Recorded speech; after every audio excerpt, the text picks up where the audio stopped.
Hey everybody, how you doing? It's Jerry. Just hanging here at home on a couple days off. Hope all is well with you.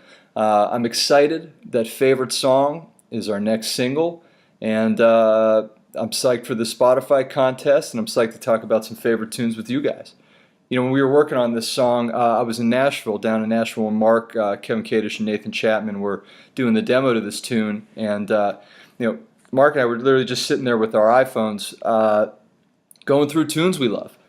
We'd just be calling out artists or specific songs or whatever. Led Zeppelin was one of the first ones we talked about. Obviously, it's Zeppelin. We said Stairway to Heaven in the song, but Whole Lotta Love's the one for me. I'm a big guitar guy, big riff guy, and I don't think it gets any better than Whole Lotta Love. Freddie Mercury, Queen, another one of those bands that really spoke to us when we were growing up. My favorite Queen tune, Stone Cold Crazy.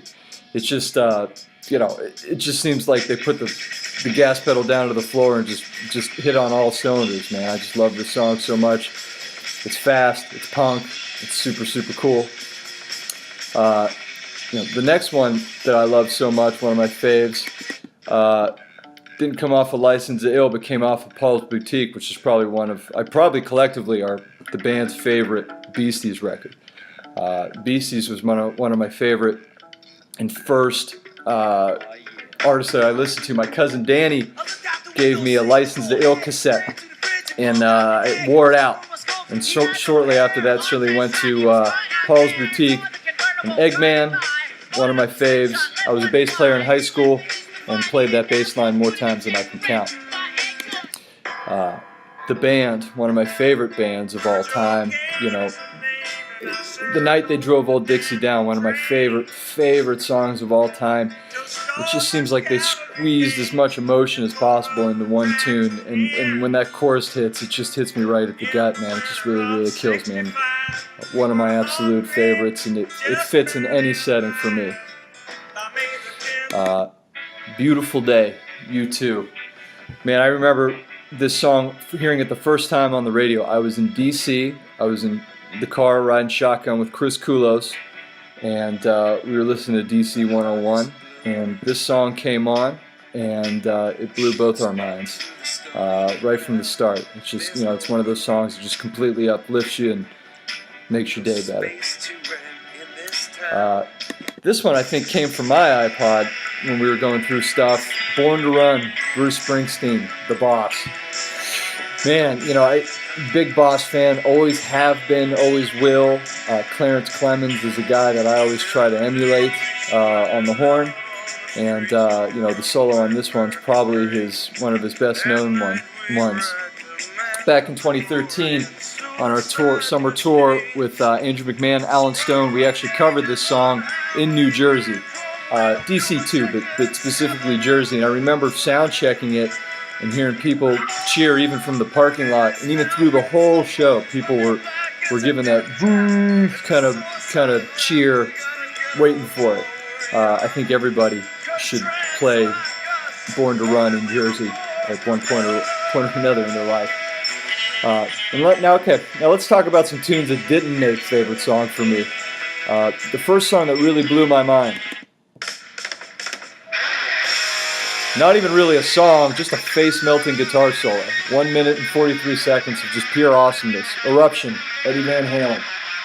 I remember sitting in my uncle's bedroom when he was a teenager. I was a kid, maybe 5, 6 years old, and he put this record on, literally a record, and I didn't say anything through the whole song. I just remember him finishing it and looking at me and saying, "Hey, what do you think?" And I immediately told him to play it again. And I've played it about 1,000 times since then. Eric Clapton, man, one of my big faves. I Shot the Sheriff. Even though it's a cover of Marley's tune, I love his rendition of it. I love the sonics of it. It's just one of my absolute fave tunes. I love that it's pseudo reggae, not really reggae, but still has the roots of it. And I think that's what we try to do in some of our music is capture that spirit of the reggae and the island without giving a literal interpretation of it. Paul Simon, Rhythm of Your Shoes, the record, one of my fave records. The Obvious Child, my fave Paul Simon tune. Everyone loves Graceland. Graceland gets all the love and the attention for blending the world rhythms, the African rhythms, with the more Western songwriting. But Rhythm of Your Shoes, or Rhythm of the Saints, I'm sorry, is the name of the album. But The Obvious Child is one of the greatest examples of that on that record. Love this one. My fave band of all time, Allman Brothers, Dreams. I think I went to bed to this song almost every night of college, and time after that too. Just my absolute fave band of all time, and one of my fave tunes. The guitar solos are just amazing in this one. Take a listen to that. Listen Here by Eddie Harris.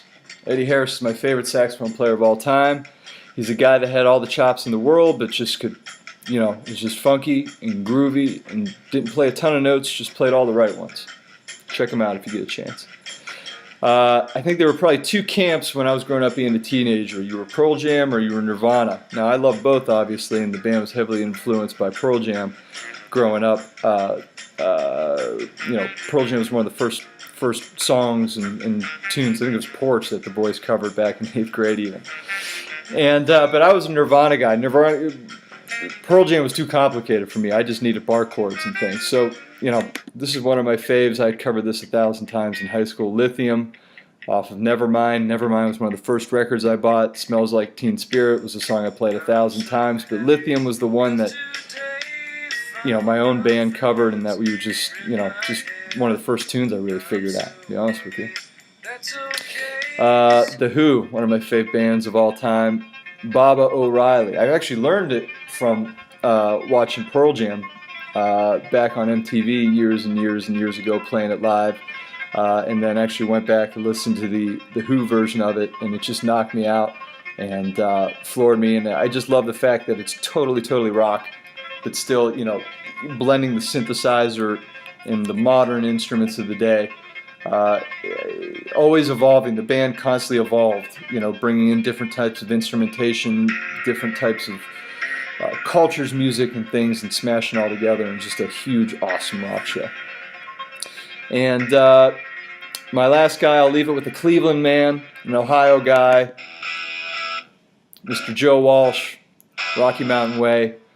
Love the James Gang, love Joe Walsh's solo stuff.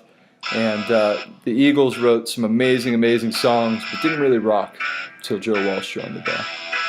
So here's some of my favorite songs. I would love for you guys to take part in these favorite songs Spotify contests, because we would love to hear and see some of your songs.